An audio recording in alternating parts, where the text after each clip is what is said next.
Sentencing day for a man who was a teen when he caused a high-speed crash that killed his friend.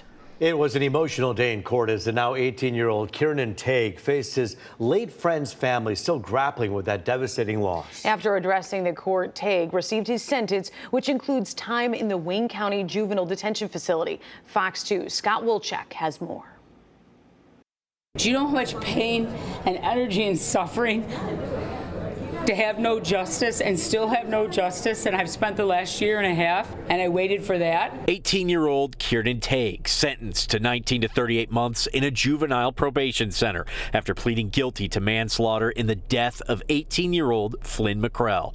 His death has shattered me into pieces, a mosaic of pain and fear that will always be broken. Flynn had been a passenger in Tague's vehicle back on November 17, 2023, when investigators say Tague, who was 16 years old at the time, hit speeds of over 100 miles per hour on a 25-mile-per-hour road in Grosse Pointe, crashed into a utility pole, then a tree. My son Flynn, however, was suspended upside down in his seatbelt, enveloped in deflated airbags and dead.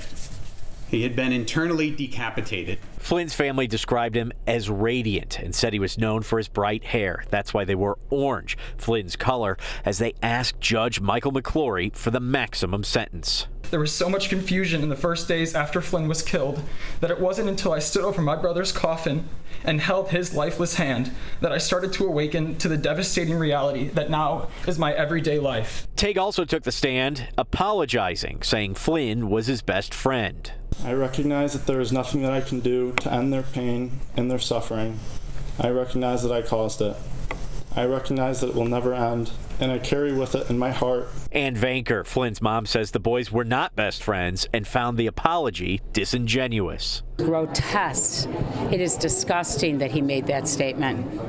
He was dancing on TikTok, on social media for 18 months. Tague received a blended sentence of adult and juvenile consequences. He is going to be placed on what they call level 2 probation. He will see some time in a juvenile correction center. It's a travesty. It's an insult to my son's life. She says her family will continue to seek justice and will meet with legislators. Scott Wilczek, Fox 2 News.